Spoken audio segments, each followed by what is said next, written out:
No po, Miss Michelle. Thank you for setting up. Wait na lang po na si Sir Charleston. Thank you. Alrighty po. No po, Miss Michelle. Thank you.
Hello, Sir Tonton.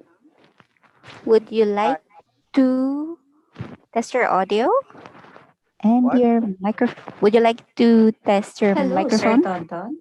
Yes, Would please. you like to test your audio and Yes, your please. microphone? Would you like to test your Hello, Sir microphone? Tonton. Yes, Would please. you like? Ayan. Ako pala yung dapat na umayos yung microphone. Nag-echo everywhere. Anyway, sige. May narinig ba kayong naingay sa background? Medyo may scratchy voice. Ay, may scratchy thingy. Dali lang. Dali lang. Sige. Okay.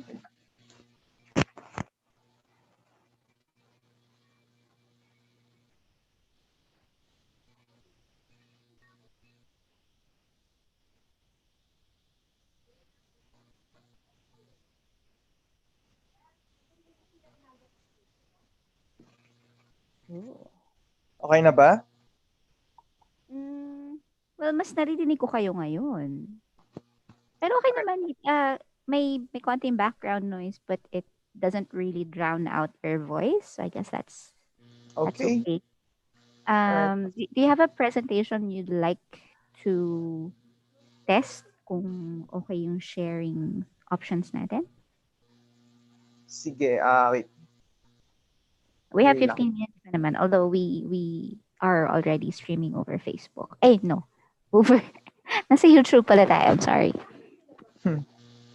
Sige. Dali lang. Okay. No rush.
Narinig ba yung ano? Yung popopok?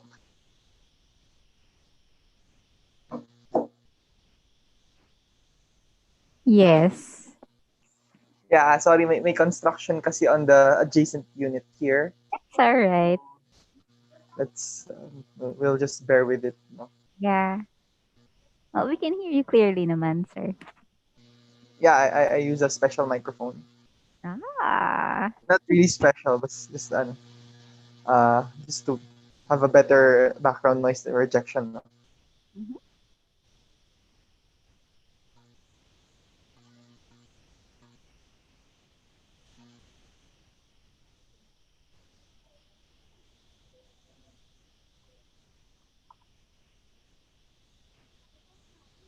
Mhm.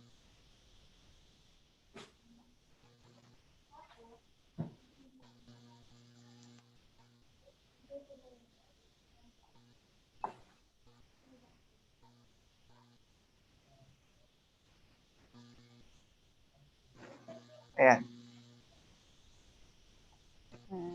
Let's see here. Oh, now I can see you. All Yeah, nais ko lang konti yung right. What's yung your presentation ko. background?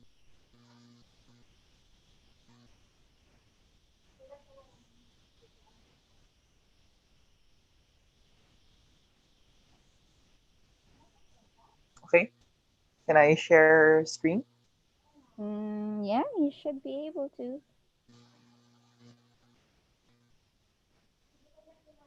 If not, I will make you co-host first. There you go. Yeah, that should do the trick. There you go. Cool. Right? We're good. We're good. Okay, we have 10 minutes. So just stand Audio's by. good. Video's good. Speakers here. Streaming's up. We're good.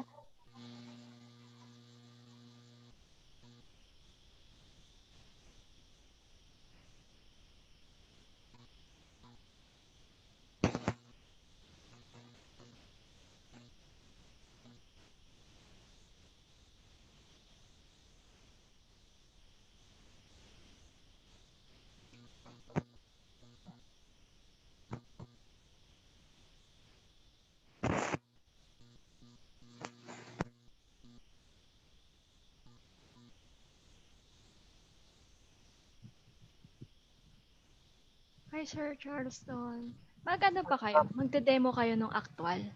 Yes. Yes. Okay. Etong ano kasi nakita ko sa iPad. So, sa iPad ka magde-demo? Ay, hindi. No. I will switch Windows Air. Okay. Ayan. Kala ko ah, dyan na rin sa iPad. Parang No. hirap. Mahirap.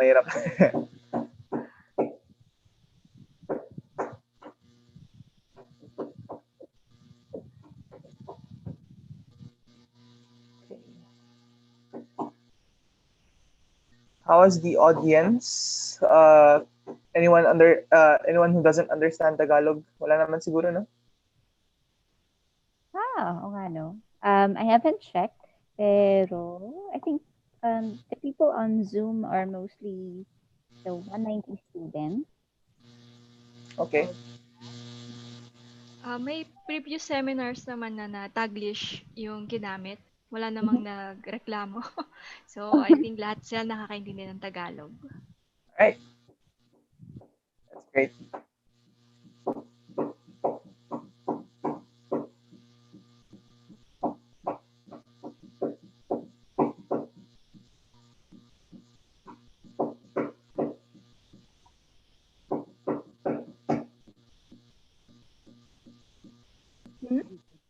Okay.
We're all set to go live na po in 3 minutes unless Ma'am Jasmine would like to wait for more participants pa. We can go live exactly at 1:30 kasi recorded naman. Kaya ng humabol yung students kung may mamiss sila. Alrighty.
And we're good.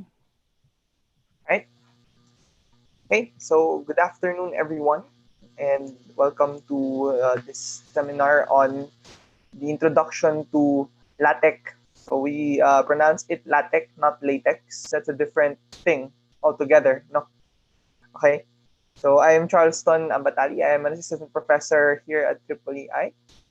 And for this talk, this will be the outline. You have 6 parts, some overview, how to organize your documents in a LaTeX project.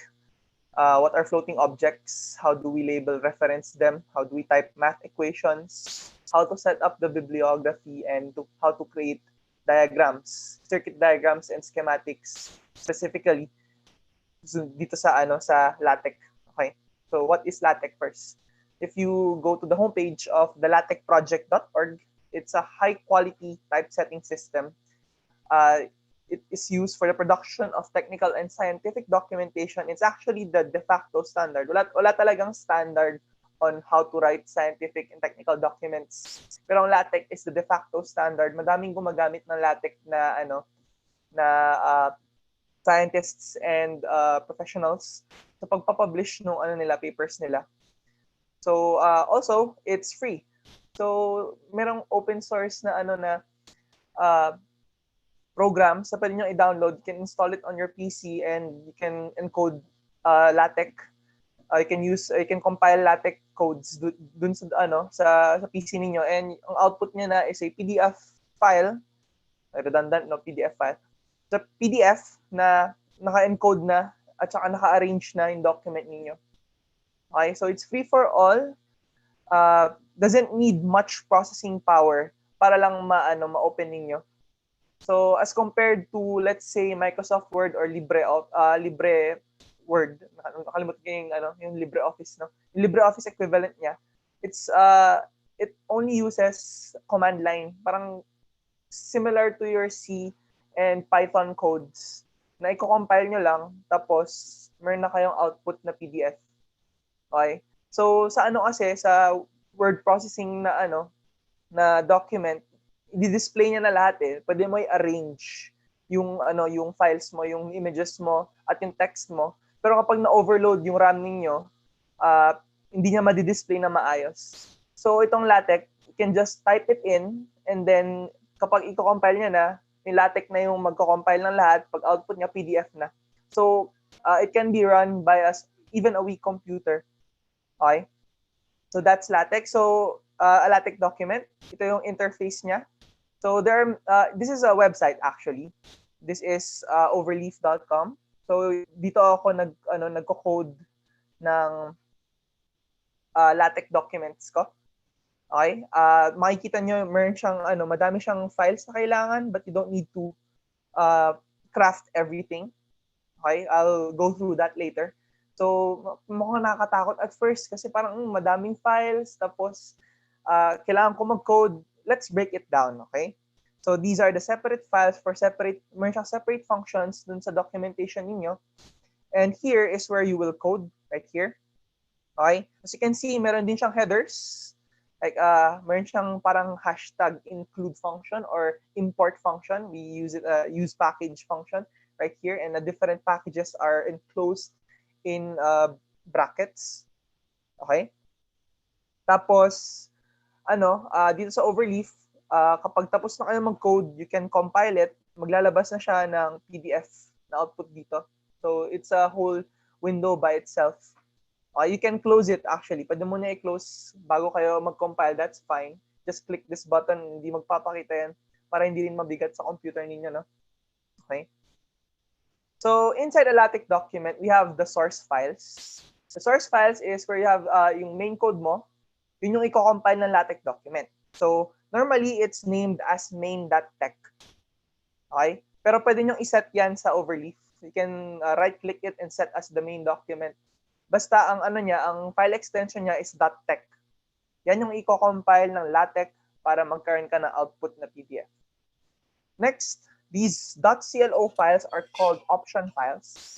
It's just those files that supplement yung what we call the class files. Unahin natin ito yung class file. So a class file defines the formatting of a LaTeX document.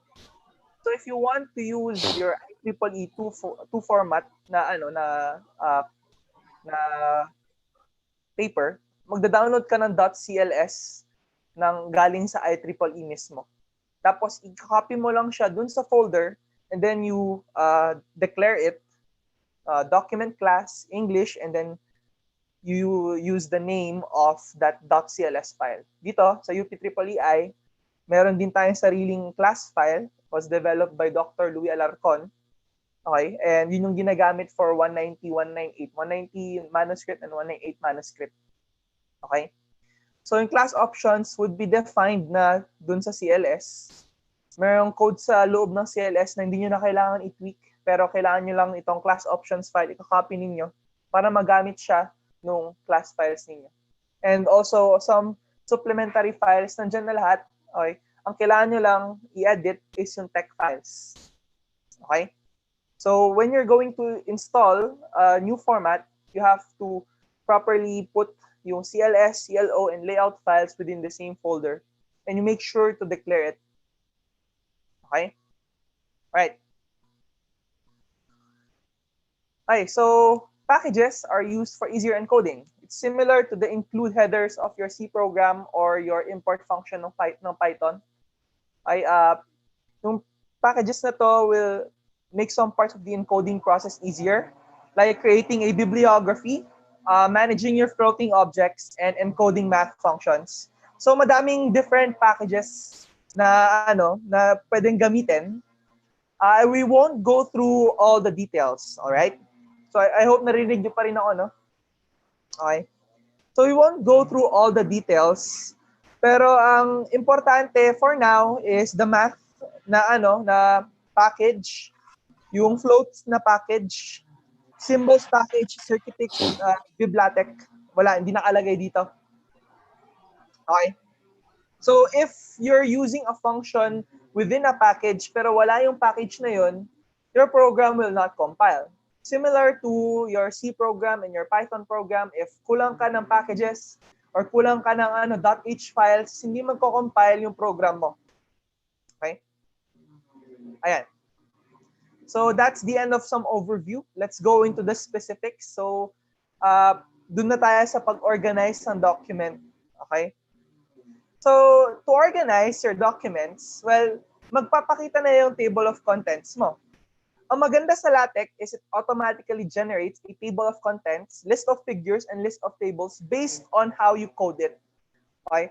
So yung table of contents already identifies the chapters, sections, subsections, and so on using the proper headers. So, papakita ko to sa inyo mamaya, pero ganito lang yung yung gist niya is kapag magde-declare ka ng chapter, quite simply, just use \chapter and close in brackets yung name ng chapter na yun.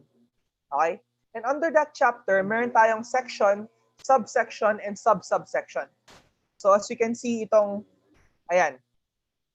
part na to, this is the first chapter hanggang dito. Mag-e-end lang siya before if you declare a new chapter. As you can see dun sa line 113 right here. So once you have coded this, kahit wala pa yung text ninyo, wala pa yung main na explanations, magpapakita na sa table of contents yung headers ninyo. Okay?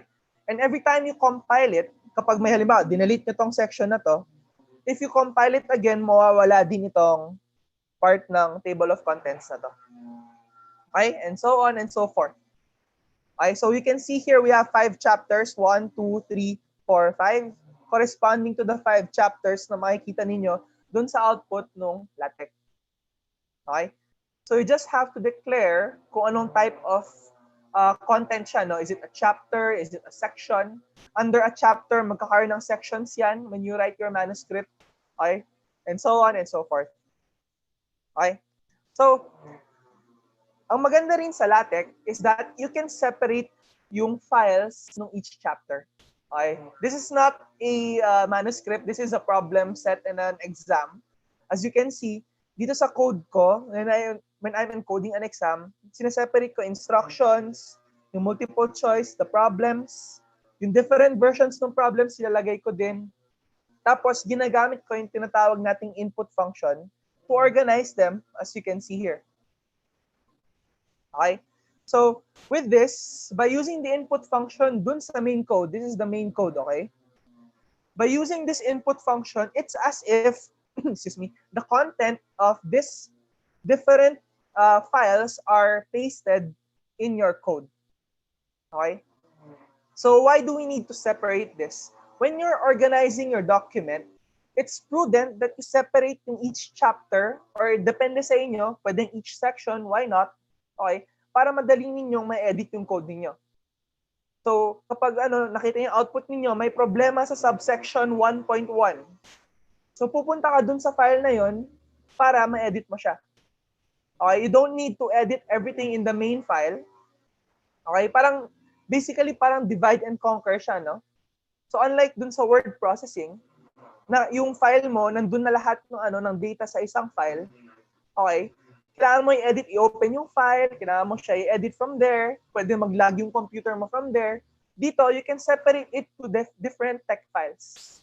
Okay? Yung text files na yan, dyan mo na lang i-edit sa local na text file niya, and you can easily edit your manuscript kapag merong mistakes.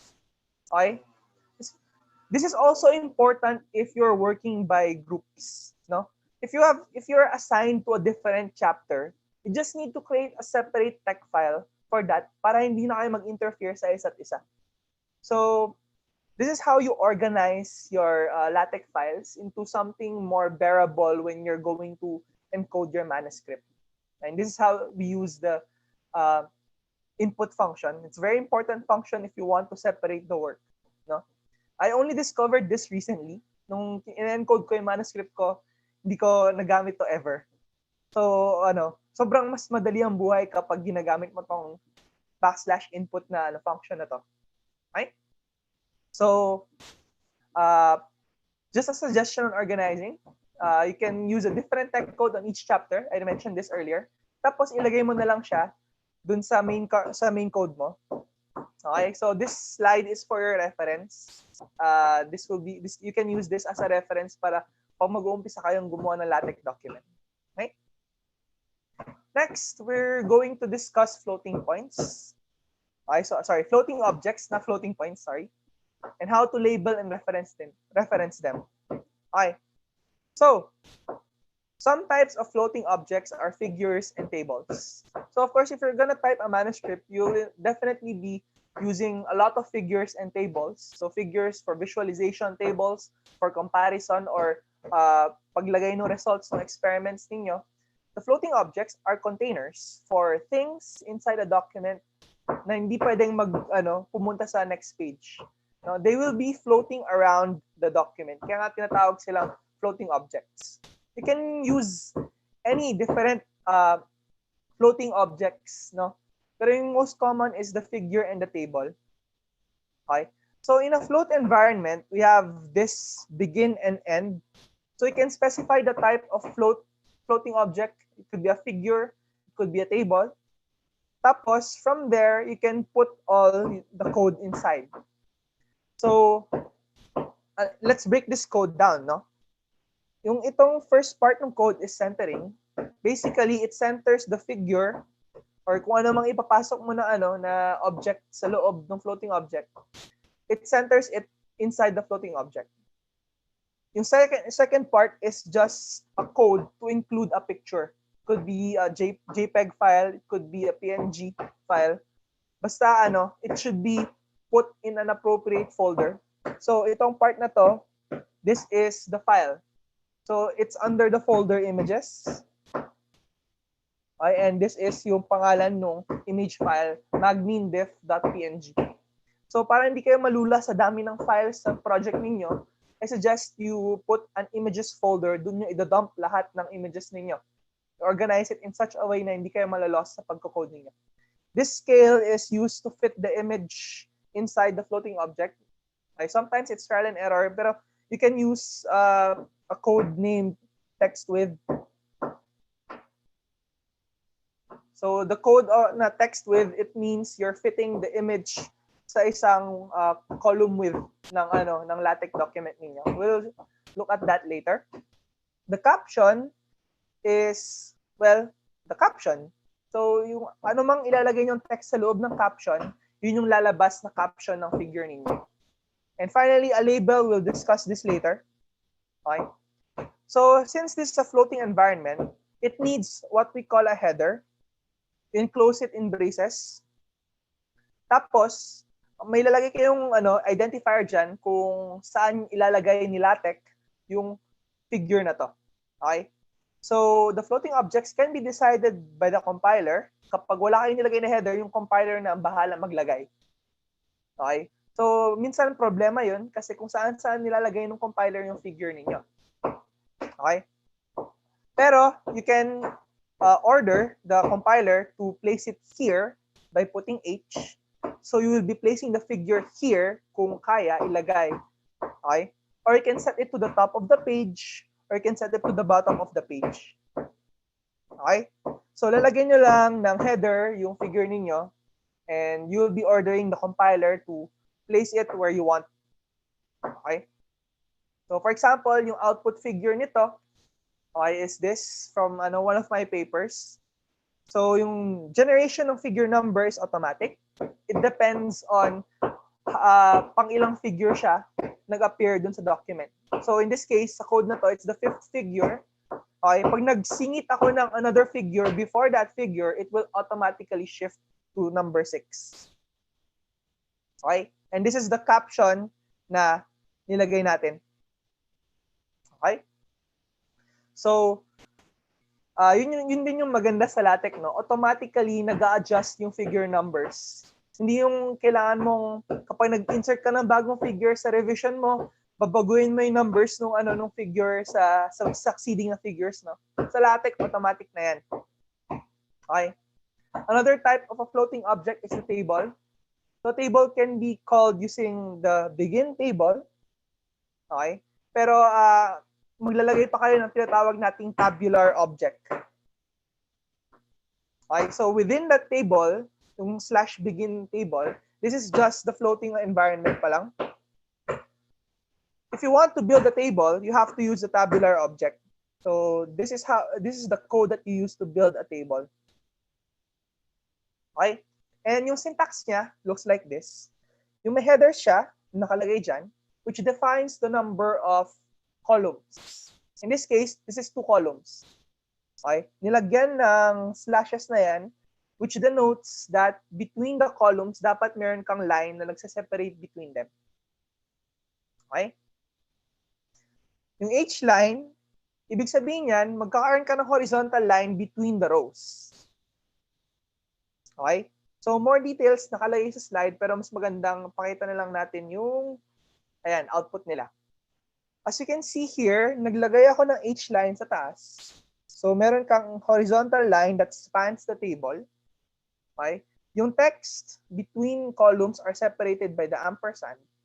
So, yung first column, first row is separated to the second column using an ampersand. Between 2 rows, you use the double backslash, which represents a new line. Kaya pupunta na siya sa second row. Hindi ako naglagay ng H line between them. Okay? So, anong nangyayari? Walang H line between them. So, wala yan. Wala ring H line after the last part. So, wala kang H line dito. So, naglagay ako ng H line dun sa second part, after the second. Meron ka ng horizontal line dun sa baba. Okay? So, again, these 3 represents yung lines between columns. Pag tinanggal ko yan, wala kang makikitang lines between the columns. Okay? Next is the use of labels and references. So the labels are used to create a reference point on each of the figure. If you're gonna type a manuscript, you want to reference different figures and tables. Like, for example, according to figure X, right? According to figure 5, let's say, the measurements are accurate within a certain bandwidth. You're going to label the floating point kung saan nakalagay yung figure na yun. Tapos meron siyang identifier dito. So yung identifier niya, for example, fig colon mean diff comparison. Okay? Ito yung ID niya. I can reference that dun sa document ko, magta-type na ako according to figure something. I-reference ko siya using the /ref function. Okay? And I'm going to use the identifier, the same identifier dun sa code na yan. Okay? And kapag kinompile ninyo yung code na to, this will appear as according to figure 5. So, kasi figure 5 yung di ba? Yung image kanina. Ngayon, kapag nagsingit ako ng bagong figure before this, figure 6 na siya, di ba? If I compile it again, instead of 5, magiging 6 na yung ito-type ng LaTeX dito. So, according to figure 6 na siya. So, this is very convenient function na kapag nagsingit ka ng figure ulit before the figure that you're referring to, automatically mag-a-adjust na yung figure number mo sa LaTeX. Okay, and that's convenience in LaTeX. Okay, na instead na babasahin mo ulit yung manuscript mo tapos nagbago pala yung figure number nito, papalitan ko. Tapos madami kang ni-reference na figure. Sa LaTeX, automatic na siya. Okay? So from the previous example, ganito yung itsura niya. Ang output sa sa code mo, sa compile mo, ganito yung lalabas. Yung reference mo naging number. Okay?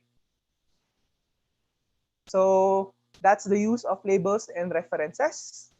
Mamaya i-demonstrate ko sa inyo. Next is typing math equations. This is an important na part ng LaTeX, no? Especially when you're making an engineering na manuscript. You need to type a lot of equations for your manuscript, di ba? So the LaTeX math, so you have several packages in LaTeX you can use to type mathematical equations, but there are two types or two modes rather, the inline and the display mode. So when we talk about inline mode, you're putting formulas inside the paragraph. Okay? And the example is right here, as you can see. The formula V is equal to IR is called Ohm's law. Yun yung nakalagay. Okay? We enclose the formula between $2 signs. Okay? Between $2 signs, you put a formula.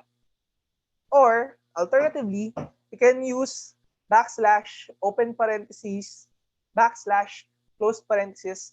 Between them, magiging formula yung text na yun. Or backslash braces, ayan, magiging formula yan. Okay?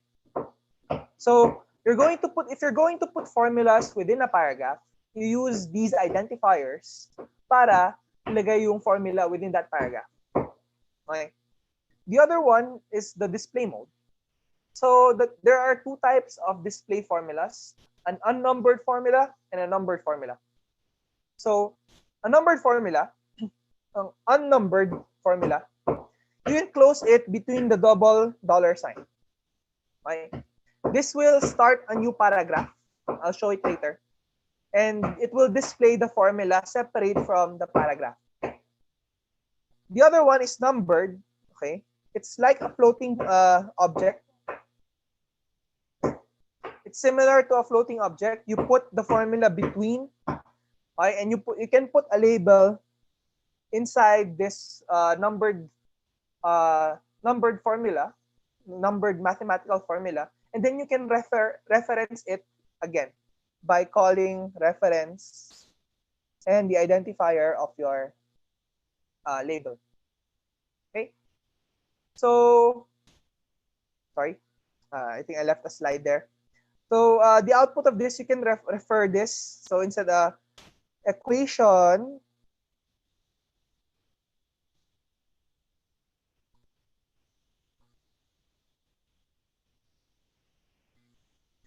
so using that, you can refer to the formula that is numbered. Okay? So I'll show you this later, but basically, if you have a formula you want to refer to, put a label inside and put a number. Okay? So You can talk about the formula in different parts of your manuscripts. You can refer to that. And if you insert an equation before that again, the number will adjust and so will this reference here. Similar to how floats work. Okay? So in math also, you need subscripts and superscripts. Subscript can be added using the underscore identifier. So for example, this one will become this. Okay? Everything enclosed in those braces will become the subscript. If you forgot to enclose that in a brace, it will only take the first character and it will become like this. And it's similar to how superscripts work. So the superscript is for the exponents, and you use this identifier. I don't know what it's called actually. This identifier to encode superscripts. Right? And this one becomes this one. Right? E to the j 2 pi f times t. Right? This is used for Fourier transform, right? Right? You can also encode Greek letters. Right? And to encode Greek letters, it's straightforward. You just use the backslash and type the name of the Greek letter. So for alpha, beta, gamma, omega, epsilon, mu, delta, you can see the codes here. So it's quite straightforward. Okay? And they act as individual letters, right? So if you want to put a square on alpha, then just use it code it like this.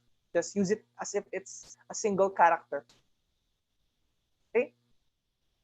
Some other math codes, if you want to put in fractions, you use the frac function right here. And this is the numerator, this is the denominator, and so on and so forth.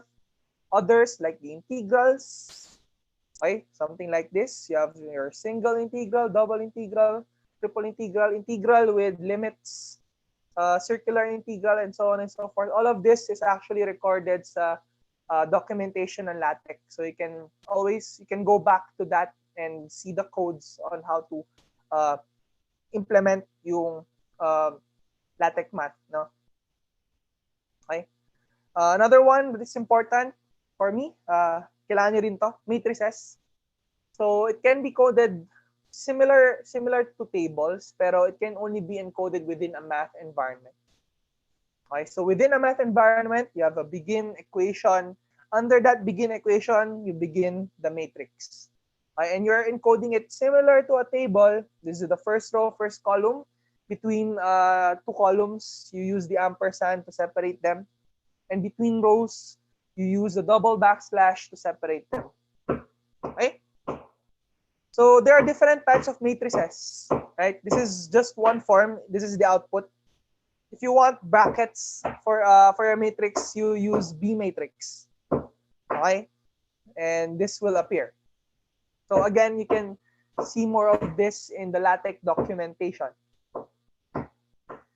Okay, next, an important function of LaTeX is the automatic encoding of the bibliography. Okay? First things first, how do we call the bibliography in LaTeX? So of course, a manuscript is not complete without the bibliography. If we use the BibLaTeX package, okay, with some headers, okay, you can just copy this in your code. Okay, use package, use it as a BibTeX, and the style is IEEE. The citing style of IEEE is numeric, and then call the package BibLaTeX. Okay. So we can use different citation styles here for your BibLaTeX. You can use APA style. Okay, but we're going to use IEEE citation format for our documentations here sa EEE. Okay. And you're going to use a separate bib file as a repository for your references. So this bib file will be separate from your tech files. In your tech files, doon na nakalagay yung code ninyo. Sa bib files, doon nakalagay yung mga references ninyo. And you will encode them using what we call the JSON format, specifically the bib.json format. So some of you maybe na-encounter nyo na in JSON format. It's called the JavaScript object notation. What is it? Okay? This is a flexible way to store information in a database. Ito yung isa sa mga sumisikat na na format para sa database, no? If you're familiar with MongoDB, JSON yung ginagamit niya to store yung mga different fields mo. Okay? Pero yung BibJSON format, ganito yung itsura. Okay? So BibJSON, you have to identify what type of document is it, some identifier for the document, the different fields, okay? Tapos yung values ng different fields na yun. For example, dito sa file na to, okay, yung author ng reference na to is si DK Riting. Yung title nung reference is Network Analyzer Error Models and Calibration Methods. Saan siya nanggaling? Dito. Excuse me. Kailan siya publish? December. So December kasi siya nakalagay 12. Tapos yung year kung kailan siya pinablish, 2004. And saan siya pinablish? Okay? Orlando, Florida. There are different types of documents that you're going to put inside the JSON format. Okay? And lahat ng yan, ilalagay nyo sa isang bib file. I'll show you later kung ano yung structure niya. Okay? So some details lang on the different parts of the JSON format. You can go back to this slide as a reference. Okay? So a typical bib file contains more than one JSON document. And meron kang isa, this is a technical report.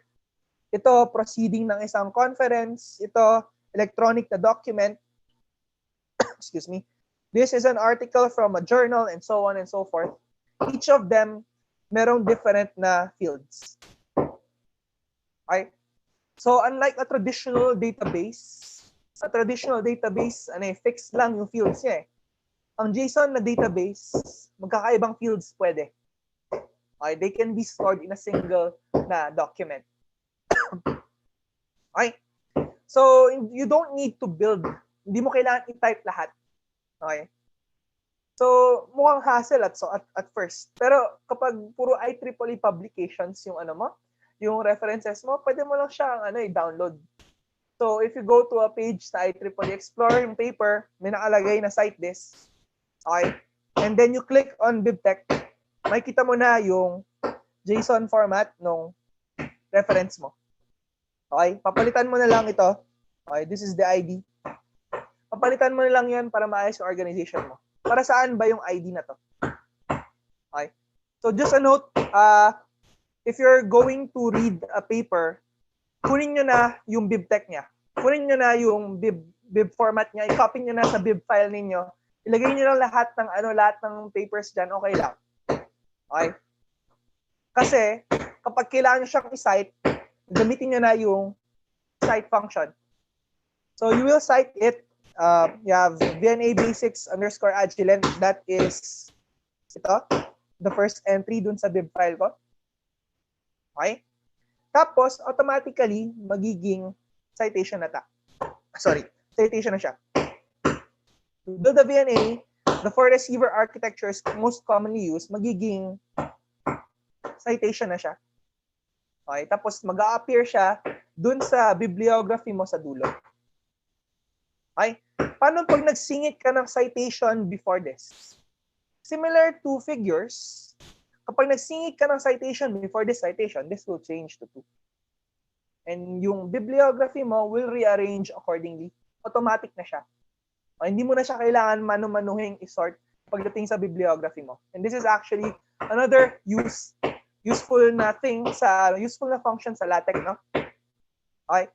So, ang caveat lang dito is kailangan mo lang i-structure yung mga identifiers mo properly.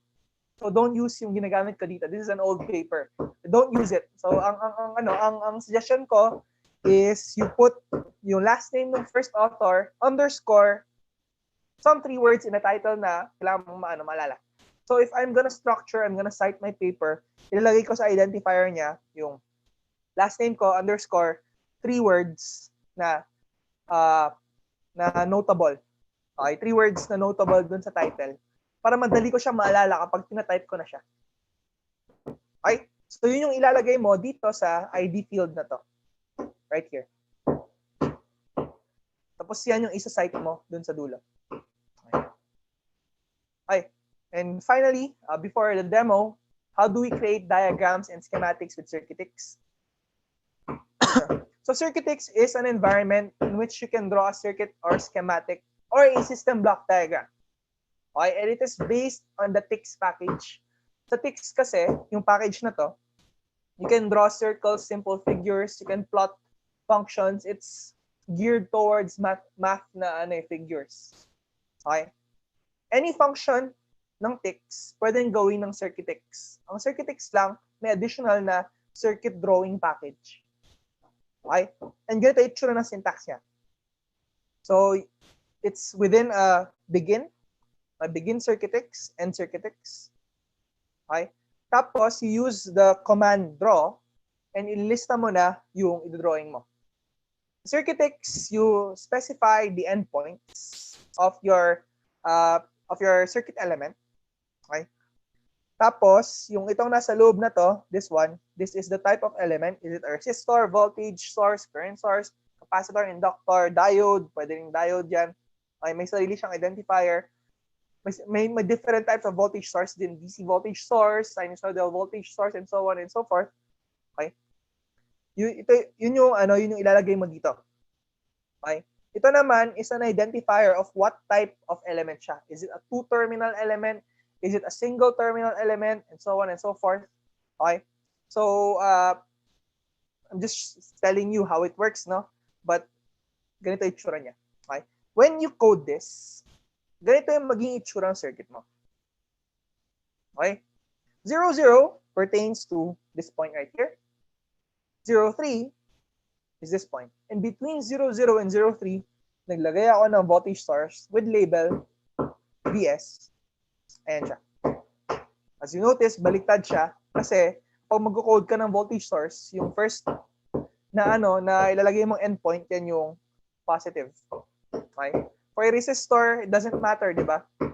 Doesn't matter ano yung mauna kasi resistor naman yan. So, between 0, 3 and 3, 3, between 0, 3 and 3, 3, you will find a resistor named RS.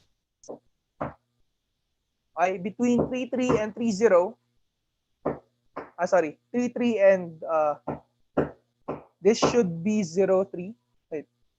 Sorry, 3, 0. There we go. Between 3, 3 and 3, 0, we have a resistor RL. And finally, between 3, 0 and 0, 0, we have a short circuit. Okay, to complete the circuit. And finally, so 1.50, we specified a single element, a single terminal element, the ground. So nakakabit siya dito sa 0, 1.5. Ito na yung ground mo. Okay? May some other examples. Okay? So in schematics, ganito yung code niya. Between 0, 3 and 0, 0. So this is 0, 3.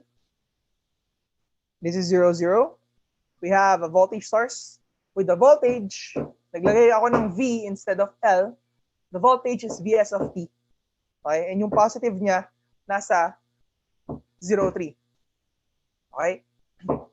So, just notice lang pala, nakalimutan ko i-mention, no? Yung code na to is between dollar signs. It means this is a math. Okay? Inline math siya, kumbaga. Between 0, 3 and 3, 3, we have a resistor na 1 kilo ohm. Between 3, 3 and 3, 0, meron tayong inductor na 47 nano Henry. Yung L na yan, that means it's a label. Okay? Okay? Next naman, ano to? That represents yung endpoints mo. Yung asterisk na yan, it represents shaded na endpoint. Okay? So, kaya may shaded na endpoint ka dito. Okay? Itong dalawang to, these are the short circuits. Okay? Meron kang short circuit na ito. Meron kang short circuit na ito. Itong buong to. Okay? And it will draw that. Okay? Takes practice para maano ninyo, maggamay ninyo paano gamitin tong schematics. Okay? Schematics can also be used to show block diagrams. Ito medyo mahaba to. Okay? So, 1.50, that is ito. Sorry, ito. 1.50. Ito yung point ng RX antenna. Okay. 2.5 to 3.5, meron kang bandpass filter. Okay. 5.5 to 6.5, low noise amplifier, and so on and so forth. Okay. So, to draw this, medyo advanced na yung pag-drawing nito, no? So, it takes practice para maggamay ninyo paano siya gamitin. Okay, pero ito yung code niya. Kunwari, papakita ko sa inyo paano siya gumagana, no? Okay, another circuitic example, you can draw this. This is a Smith chart, so for those who don't know. Okay, pero using circuitics, actually, you can draw this. Hindi lang circuit yung pwedeng i-draw sa circuitics, no? Pwede rin kahit anong mathematical figures. So, I can draw a Smith chart sa circuitics, pero syempre, medyo advanced na to. So, I won't expect you to learn this during the semester, no? Okay. So, last slide lang. Documentation of LaTeX can be found in many sources, pero kinompile ko na siya dito sa slide na to. So, may documentation on LaTeX sa Overleaf, may documentation sa Wikibooks, yung IEEE citation guidelines, meron kang general guidelines, and how to use yung BibTech. Okay. We also have documentation of ticks, basic figures like circles, rectangles, and so on and so forth. And the manual on circuitics, yung basic na paglagay ng elements, ng different elements circuit, how to connect them, and how to label them properly, and so on and so forth. So if you're stuck, of course, parang sa coding lang yan. If you're stuck creating a circuit, you consult the manual. Okay, makikita nyo naman dun paano siya i-encode. Okay, and that's the end of this presentation. Okay, so without further ado, before we proceed pala, may questions ba?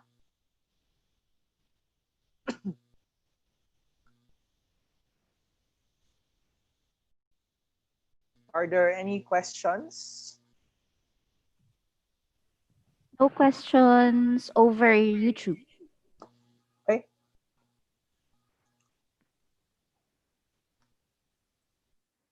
Share ko lang yung screen ko. Ulit. Alright. So, this is the overleaf na window. So, you can go to overleaf.com right here. Tapos, you can create an account. And just use your UP email kung official documents. UP email, wala namang effect kapag UP email or Gmail. It's fine. Okay, pero gamitin niyo lang UP email ninyo para professional, no? Okay. So, lahat ng ito, yung mga projects na ginawa ko over the past 3 years or 2 years, nung na-discover ko yung LaTeX sa Overleaf. Okay? Tapos, sige, isa-isahin natin. First things first, something that looks like your proposal manuscript. Okay? So, ito yung initial part ng wait lang, lagyan ng magnifier para makita niyo. Yan. So, ito yung yung mga headers mo. Okay? Kapag may bibigay na na template sa inyo, nakaset na to. Okay? So you don't need to edit it, pero nakaset na siya kapag may bibigay na manus na format sa inyo. Okay? Kapag may gagamitin kayo additional na package, you just add a new package anywhere here. So use package. So AMS Math, sabihin natin. Ayan. Pero naka-declare na AMS Math dito So anyway, ayan. Okay?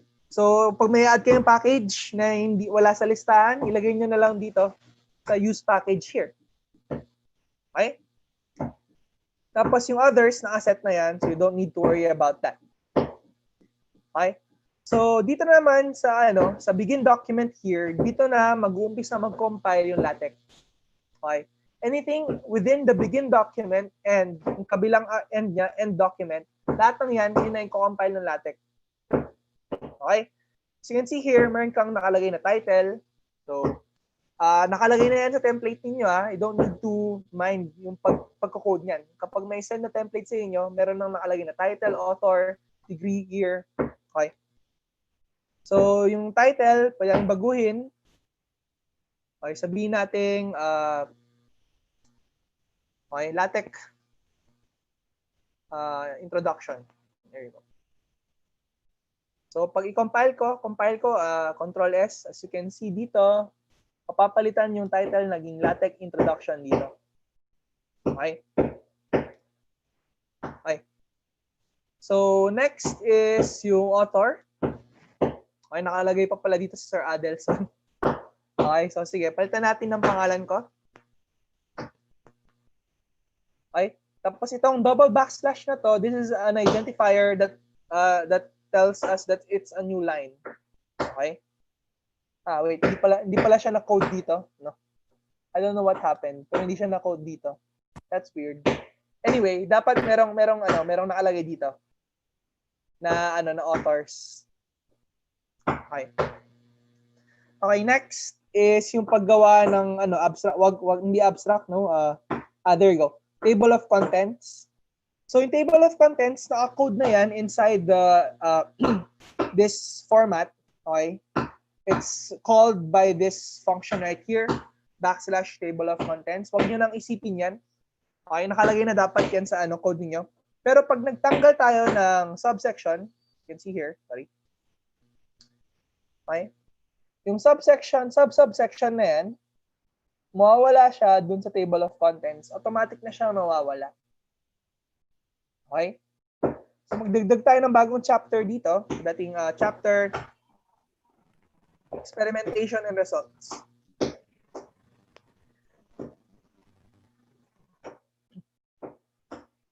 Okay, Control S is compile. And as you can see, automatically nag-a-adjust na yung table of contents ninyo. Okay? And that's one good use of LaTeX. Okay? And ito na yung code mo. Nakalagay sa chapter 1 and so on and so forth. Okay, maglagay tayo ng bagong file. So, yung new file, sabihin natin introduction.tex. Okay? Lipat natin yung code ng introduction dito. Okay, tapos input natin siya dito.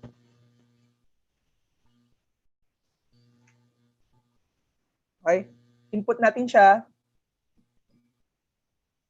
Andun pa rin siya. It's still the same thing. Okay?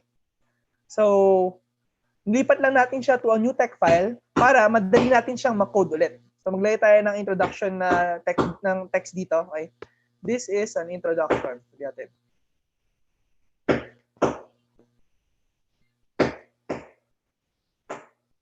So, as you can see, dun sa, ayan, lumabas na yung this is an introduction under this section. This is section 1. Okay? Okay. This is section 1.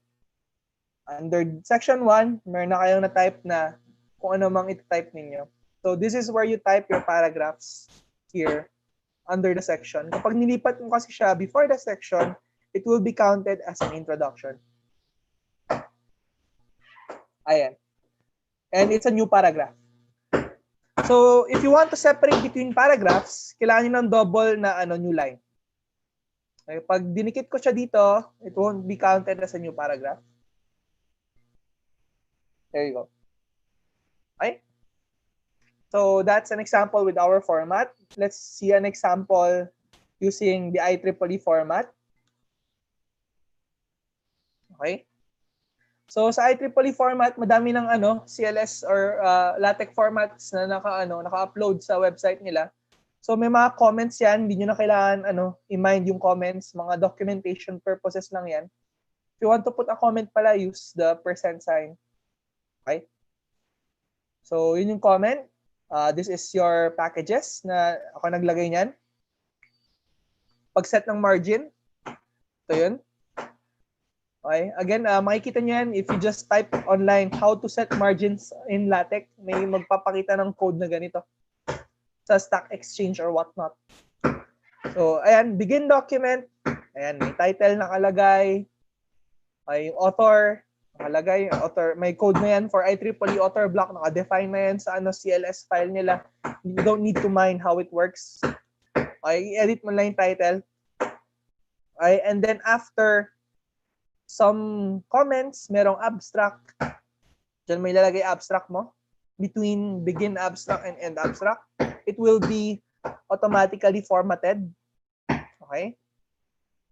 Tapos, introduction. Okay? Under introduction, ayan, maglalagay ka na ng text on the introduction. This is the first paragraph. And as you can see, meron na agad citation dun sa sa first paragraph natin. Okay? So, again, wag niyo isunod yung yung ginawa ko sa citations ko, ha. Okay, not a good practice. Okay. So, itong synthetic instr origins na yan, mahanap niyo yan sa bib file. Okay. Ayan siya. This is yung bib file nung ID na yan. Okay. So, ayan siya. So, pag na-cite na siya, if you look at the document, okay, it automatically generated a citation. Oops. Okay. Maglagay tayo ng citation before that. Before that pala, yung bibliography sa dulo, ayan, number 1, siya si S. Brown, Real World Applications. Kapag tignan natin yung bib file niya, ayan, author is S. Brown, book title is Proceedings, Autotest Con, okay, etc. etc. Kapag ginumble natin yung yung mga order nung mga entries natin, wala dapat siyang effect dun sa lalabas sa references.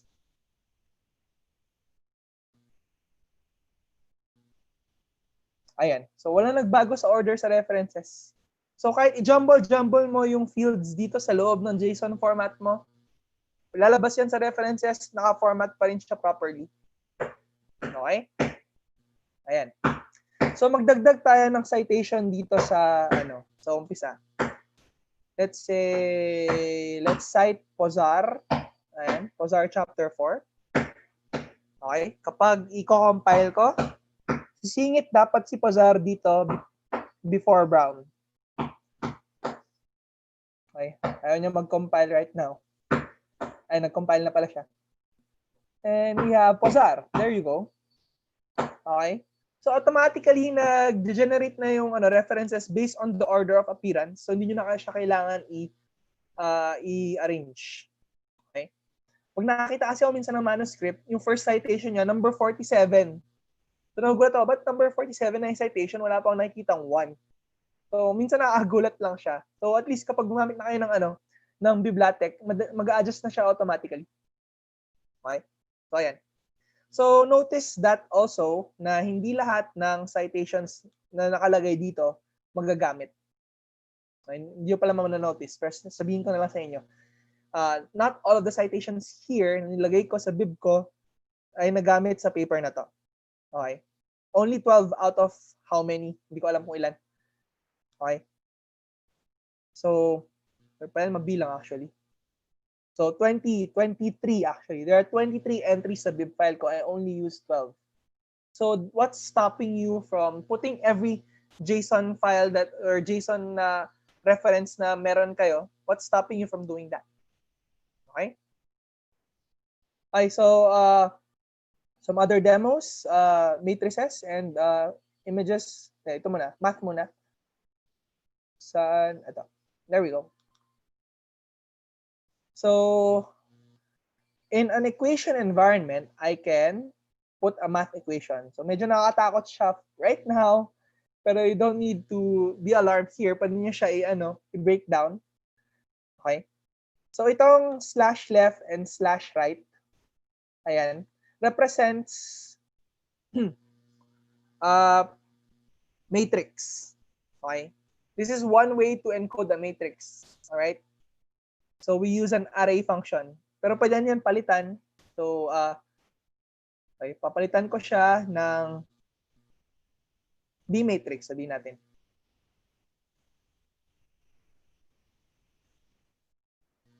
Okay? So, tapos, it's a column matrix. Sige, B underscore 1, B underscore 2,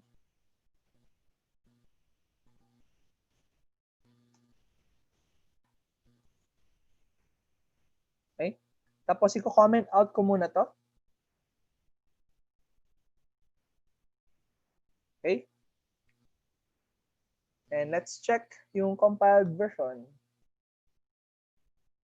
Okay, na-compile pa rin. So, hintayin nyo lang.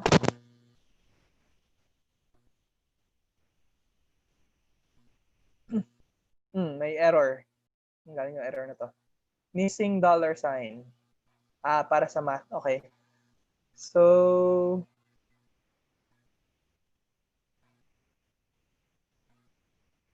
anyway, nag-display siya, pero that's weird.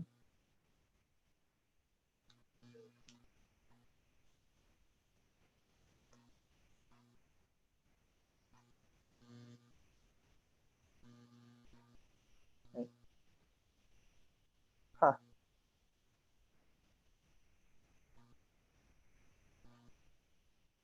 That's weird. Anyway, so it compiled pero naging matrix siya. Nasira lang yung formatting nung document ko, no. Bad example. Anyway, ayan. Yes, ma'am. Hi sir, may nagtanong na from YouTube. What are Yes. the pros and cons of using LaTeX versus Word? Ayan. Versus Word. Okay, sa LaTeX, pwede kong purely code ko lang, like this. Okay? Code ko lang siya, tapos hindi siya mabigat sa computer memory. Okay? So this is just one form of encoding it in LaTeX. Basically, text-based siya eh. So I can encode it sa notepad, no problem. So pwede ako mag-encode dun ng LaTeX na code.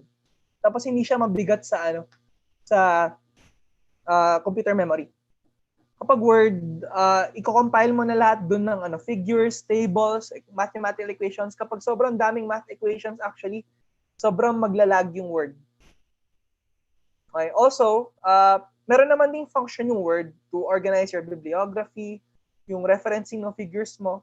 Pero in my experience kasi, mahirap siya i-set up compared sa LaTeX na meron ng format na available, babaguhin mo na lang. So Word kasi, I've tried to organize a table of contents, I've tried to maglagay din ng references, mahirap siya i-format, tapos nagkakagulo pa rin yung figure numbers, table numbers, and so on and so forth. So that's what I had a difficult time doing sa Word. Although I've read a study na mas mabilis mag-encode ng manuscript sa Word, I'll still stick with LaTeX. Okay? Ayun. May ibang tanong pa ba? None so far, sir. Okay, so some other demos lang, figures. So tignan natin yung figures dito. So yung figures, talagang i-insert mo siya within the text. Okay? Halimbawa, ilalagay mo na siya sa next after this paragraph, ilalagay mo na yung figure. Ayan. Within the figure, dun mo ilalagay yung circuitix na object mo. Pwede mong ilagay dun yung circuitix object mo rather. Okay? Yung circuitix object na to is this one. It's not a circuit, it's just a figure, it's a diagram. Okay? And I'm using basic text shape here. Pwede rin ilagay sa figure is an image. So under this include graphics here, we have images under the image folder. Okay, and ito siya. Okay. As you can see here, wala akong nilagay na identifier. Pag nilagay natin bottom, okay, so I'll compile that. If I put a figure na sa bottom, I tell the compiler to put the figure specifically at the bottom, makikita nyo na mag-shift yung figure ng position. Okay, so useful siya if you just want to put all your figures sa top or bottom, or kung gusto nyo, dito talaga, o di lagay nyo here. Okay, and that's your identifier right there. Okay. Similar din sa table. Sorry, this one is an algorithm, not a table. So this is another type of floating object, an algorithm. Okay? So itong figure na to is a different one. It's a figure with an asterisk. It spans 2 columns. Okay, para mas malaki yung itsura niya. Okay? So let's look at other documents. Okay? For example, ito, puro math, puro ano to, EEE 23 to. Madaming math yan. Okay? Saan yung... Ayan. So these are some figures na ginawa ko sa TIX. And as you can see, sa main document natin, look at the main, lalagay ko na lang input. Then na-separate ko na yung problems, each problem na or each part nung document to separate text files. So by doing that, I can easily identify kung saan ko i-edit yung file. Okay? Pero dito sa overleaf, ang maganda sa overleaf, if you double click this, diretso na siyang pupunta dun sa file na yun. Okay? Sometimes it doesn't work, so I don't know why, bakit ganun. So kapag mabagal ata yung internet connection or nagka-problema between yung connection ng overleaf tsaka sa PC mo, hindi niya nagagawa yun. Pag double click mo. So ito, problem 4. So it would be problem 4. Okay. Tapos, naglagay ako ng circuit. Okay. Under, okay. Right here. So it's this one. Okay. And then we have, it's a figure. Okay, wala siyang caption. Pwede lagyan ng caption yan.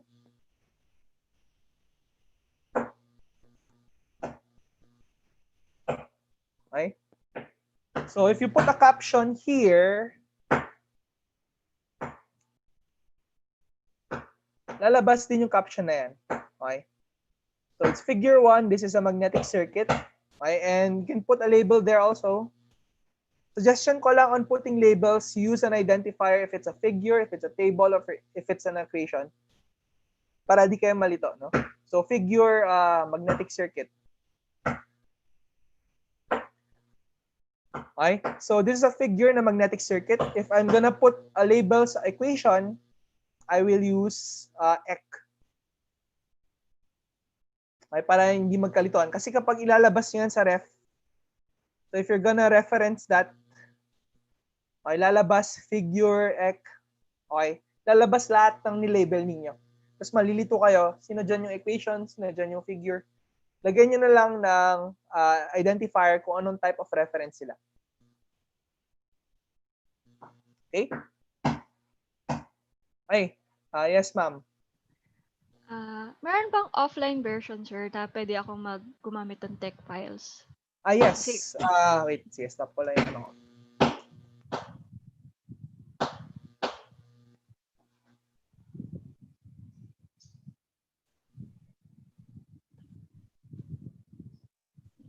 Okay, so I'm sharing this. Okay. So LaTeX is a document processor that compiles LaTeX. Okay, ito rin yung ginagamit, ito yung shinare sa amin nung EEE 190 kami sa nung 5 years ago ako, 5 years ago. Okay, this is used to view and compile LaTeX files. Okay, although I use it sparingly anymore kasi mas gumagamit na ako ng online na platform. Okay? Magbibigay ng installer, magbibigay ako ng installer para sa inyo ng LaTeX and bibigyan na lang ng link. Free naman siya. Okay? Let me open some files here. Saan ko ulit nilagay yun? I think I archived that. Oh, yeah. Wait lang. Wala akong example na LaTeX documents para sa inyo ngayon. No? Okay, pero you can open a LaTeX file using LaTeX. Okay? Saglit lang.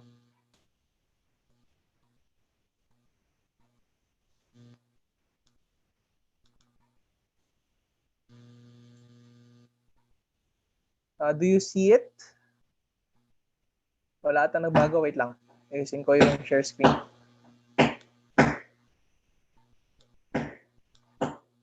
Okay, so ito siya. Nakikita nyo ba? Yes, sir. Yes, sir. Okay, so you can open a text file using leaks. Okay? Ito yung code niya. So dito pwede ka mag-edit ng LaTex file mo. Hindi ko siya na-set up to compile kasi I haven't used leaks in a long time. Pero you can set it up to compile para mag-output din siya ng PDF document mo. Ayan, nagko-compile siya. Okay, may log lang. Hindi ko alam saan niya nilagay yung PDF file, pero nakapag-compile na siya. And may errors dito kasi, may packages na hindi naka-install. So yeah, matagal na ako hindi na gumagamit ng leaks. Pero if you're going to use leaks, make sure you have installed the packages na kailangan ninyo. Okay? So for me, I prefer overleaf. Mas madali siya i-set up. But leaks can also be used. Okay? Okay. I think I'll just give you some example files. Madaming uses in LaTeX na we can't cover it kasi medyo kapos na tayo sa oras. Okay? So, are there any questions? So, pwede ka ba nilang i-email, sir? Kapag may tanong sila? Pwede, go lang. Ayan. So, thank you, Sir Charleston, for the introduction of LaTeX. So, to our EEE 190 students, the slides of Sir Charleston and the link of Overleaf is in our UVLE course site. Pati yung template of Sir Alarcon for EEE 190, which you can also use for 198, is available in the project proposal templates and other materials tab. So, available na siya doon, naka-zip file. So, nandun na yung mga files na pinakita ni Sir Charleston kanina. So, kung yan, wala naman na question dito sa Zoom, pati yata sa YouTube, you can email Sir Charleston, pero yung manual, yan, I suggest the manual, complete naman na siya. And may learning curve lang, pero para sa akin, LaTeX pa rin kaysa sa Word kasi sulit yung time na hindi mo na automated na yung mga bibliography and other content ng paper nyo na dapat hindi nyo na iniisip. Okay? So, thank you again, sir. And that's all. So, see you next Monday for EEE 190 students. We have a company talk on Monday. Okay. Bye. Thank you, Miss Michelle.